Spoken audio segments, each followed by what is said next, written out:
আলহামদুলিল্লাহি নাহমাদুহু ওয়া নাস্তাঈনুহু ওয়া নাস্তাগফিরুহু ওয়া নু'মিনু বিহি ওয়া নাতাওয়াক্কালু আলাইহি ওয়া নাউযু বিল্লাহি মিন শুরুরি আনফুসিনা ওয়া মিন সাইয়্যাতি আমালিনা ফাকাদ ক্বালা আল্লাহু তাবারাকা ওয়া তাআলা কুল লিল মুমিনিনা ইয়াগুযযু মিন আবসারিহিম ওয়া ইয়াহফাযু ফুরুজাহুম।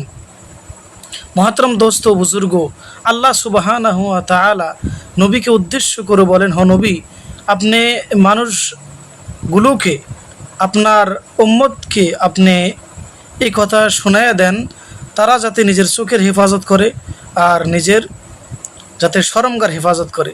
মহতরম দোস্ত আজিজ ও উলামা ইকরাম খুব সুন্দর একটি আলোচনা তুলে ধরেছে যে একটা দেশের বর্ডার একটা থাকে আর ওই দেশের একটা রাজধানী থাকে। তদ্রূপ মানুষের শরীরের বর্ডার হলো তার চোখ, তার কান, আর তার রাজধানী হলো তার কলব, তার অন্তর। আরেকটি কথা আপনারা মনে রাখবেন, যে দেশের বর্ডার সুরক্ষিত নাই সেই দেশের রাজনীতিও কিন্তু, সেই দেশের রাজধানীও কিন্তু সুরক্ষিত থাকবে না।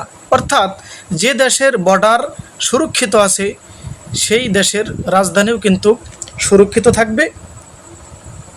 আর যদি দেশের বর্ডার যদি সুরক্ষিত না থাকে তাহলে ওই দেশের রাজধানীও সুরক্ষিত থাকবে না। তদ্রূপ মানুষের চোখ, মানুষের কান, এই দুটা বস্তু যদি সে ভালো করে রাখে, অর্থাৎ যদি চোখের গুনাহ এবং কানের গুনাহ থেকে মানুষ যদি নিজেকে বিরত রাখে, যদি দূরে থাকে, ইনশাআল্লাহ তার কলব হেফাজতে থাকবে, কলব তার সুন্দর থাকবে এবং নুরানি অবস্থায় থাকবে, তার কলব থাকবে পরিষ্কার। আসুন মহতরম দোস্ত আজিজ, আমরা এই নিজের চোখকে হেফাজত করি। চোখের গুনাহ বড়ই মারাত্মক গুনাহ। চোখের গুনাহ সংগঠিত হওয়ার পর সেই গুনার কল্পনা মানুষের অন্তরে বাসা বাঁধে। আর এমনকি মানুষ যখন নামাজ আদায় করে তখনও সেই খারাপ খারাপ ধ্যানগুলো তার অন্তরের মধ্যে আসে। উলামায়ে কেরাম ইহাতক বলেছেন যে মানুষ নামাজ পড়ে আবার জিনাও করে, অর্থাৎ কলবের জিনা।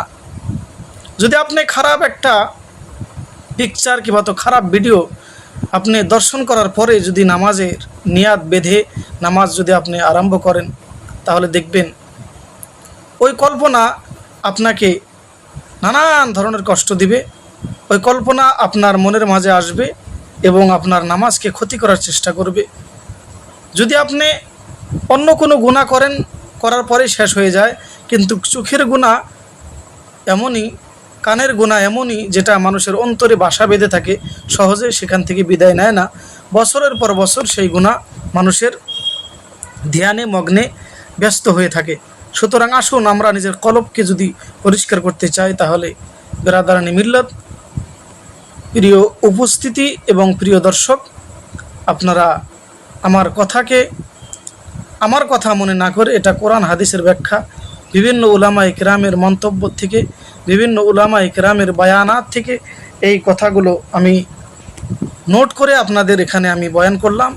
আপনারা এই কথাগুলো শুধু শেয়ার করেন, ইনশাল্লাহ এটা ভালো কাজ হবে নিশ্চয়।